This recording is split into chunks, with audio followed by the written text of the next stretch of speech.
Cupangnya berapaan, Bang? Ini kena 250 Neng. Mahal banget, Bang. Ini aja yang murahan nih, 85-an. Yang 30 ada nggak? 30, kalau 30-an nggak ada Neng. Ada yang 85 gini aja, gocap aja nih jadinya. 45 aja deh. Ya udah jadi, Neng yang mana nih? Itu jenisnya apaan? Itu pensi. Nah yang ini marble no. Neng pilih aja yang mana deh? Saya pensil. Yang pensi aja. Ya udah. Macam-macam deh, dagang ikan hias, segala jenis ikan hias ada di situ semuanya. Cupang, Memphis, terusnya Mas Koki, pokoknya apa aja ada di situ. Saya usaha di sini bersama ponakan saya Andi.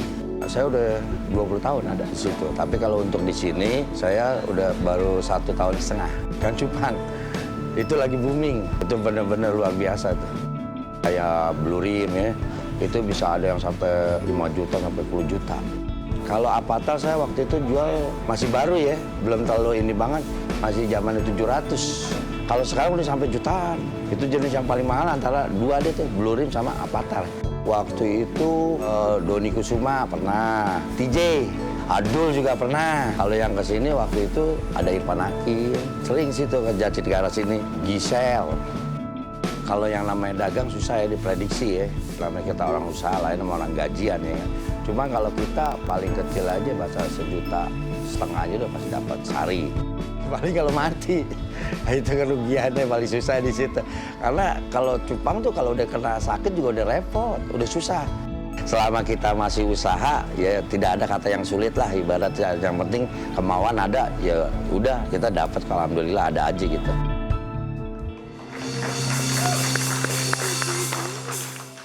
Nah, keren. Nah, awal mulanya ini kan Mas Jeffrey suka ikan hias dan mulainya sekarang kita lihat artis-artis semua pada beli tadi ya. Jadi bagaimana nih caranya untuk memulai usaha di ikan hias ini? Caranya apa ya? Kalau misalkan ini ikan hias ini yang disebut sebagai Blue Rim ini ya? Iya, ini Blue Rim karena dia punya ekornya itu warna biru di helisnya. Iya. Blue Rim. My name is Sandy. Ini Blue Rim ya. Ini yang harganya paling. Itu kalau yang bocor itu harganya paling 300 sampai 400 ribu. 300 sampai 400. Tapi kalau yang udah jadi begini itu bisa sampai jutaan. Wow. Sampai jutaan nih ya. Iya.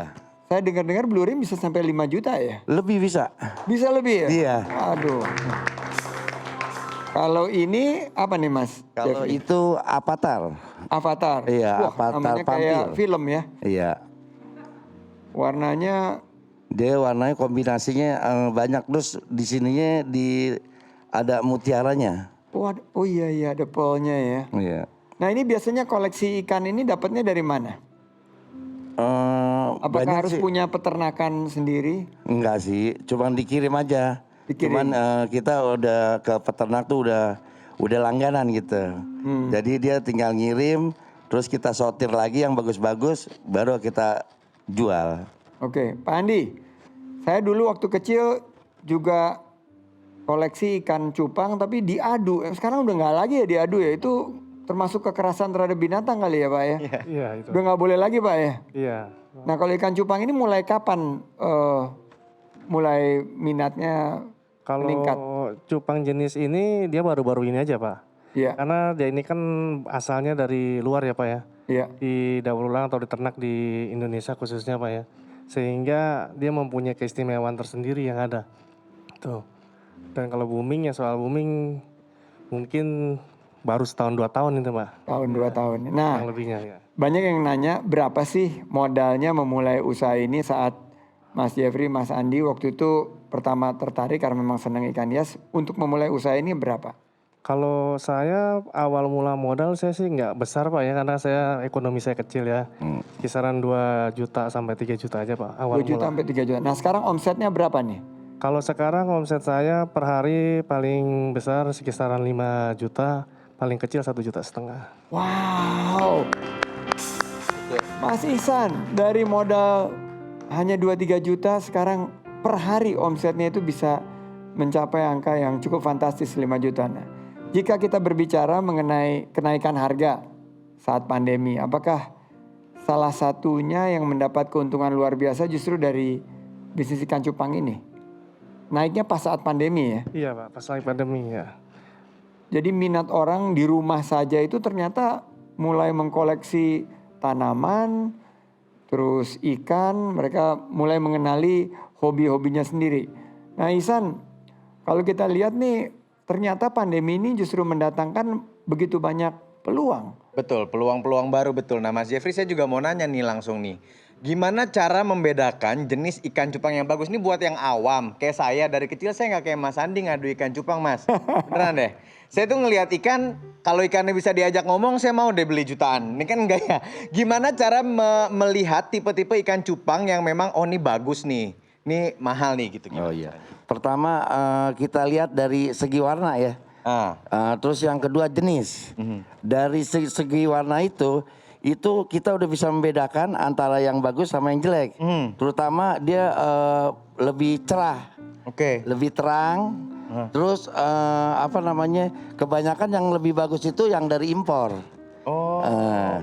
Yang dari Indonesia nggak ada yang bagus? Bagus cuman dia punya klasik warnanya warna umum. Jadi kalau yang warna-warni yang buntutnya sampai kibar-kibar gitu biasanya dari luar Mas ya? Dari luar kebanyakan. Ini kibar-kibar nih buntutnya nih. Si blue rim nih. Ini juga bibitnya dari luar juga ya? Luar. Oke, tapi bisa dikembangkan di sini ya, dikembang biakan. Nah sekarang saya mau ngasih kesempatan nih Mas buat tamu-tamu kita untuk bertanya langsung sama Mas Andi. Dari Mas Jeffrey dulu atau Mbak Inel dulu? Siapa yang mau duluan? Mas Jeffrey boleh? Mas Jeffrey silakan. Boleh tanya asal jangan susah-susah. Tanya apa nih? Silakan. Ada yang mau ditanya nggak ke Mas pengembangan Andi? usaha atau apa? Jadi Pak, saya mau tips nih Pak, memperluas usaha ikan cupang. Karena saya kepikiran untuk memprofesor hingga ke luar negeri. Oh, luar negeri ya. Apa nih Pak? Jadi gini, kemarin saya ke Garut. Di Garut ketemu banyak teman-teman juga yang mulai memperluas bisnis ikan cupang ini. Tapi ternyata ada satu kendalanya yaitu pengiriman. Jadi katanya kalau pengirimannya tidak terlalu pengalaman atau sesuai, ikan cupangnya itu nggak bisa bertahan. Iya. Jadi untuk sampai ke luar negeri, saya melakukan satu terobosan inovasi untuk kolaborasi dengan penyedia logistik maupun program-program reseller dan dropshipper yang sekarang ini lagi marak. Dan di luar negeri ini ternyata juga banyak penggemarnya ikan cupang. Jadi akhirnya kita bisa buka peluang mereka dan kemarin kita kebetulan juga kehadiran di Kata Sandi Menteri Perdagangan yang akan mencoba memfasilitasi. Jadi mudah-mudahan minat kita untuk memperluas usaha sampai menembus pasar luar negeri. Apalagi kan kalau dilihat ikan ini kan Indonesia pusatnya. Kita 70%, 60% lebih dari wilayah kita air dan ikannya itu sangat kaya. Dan kalau kita kembang biakan secara berkelanjutan, saya yakin Pak Jeffrey, Mas Jeffrey dan Mas Andi bisa menembus pasar luar negeri. Kita fasilitasi di Kata Sandi. Puas jawabannya Mas Jeffrey ya. Sekarang kita ke Mbak Inel. Mbak Inel silakan Mbak. Oke Pak Sandi, saya mau bertanya, jika kita melihat suatu peluang dan kita langsung bergerak ke situ, tapi tidak lama kemudian kok semakin banyak pemainnya, jadi kayaknya kok semua melakukan usaha yang sama. Nah, bagaimana Pak?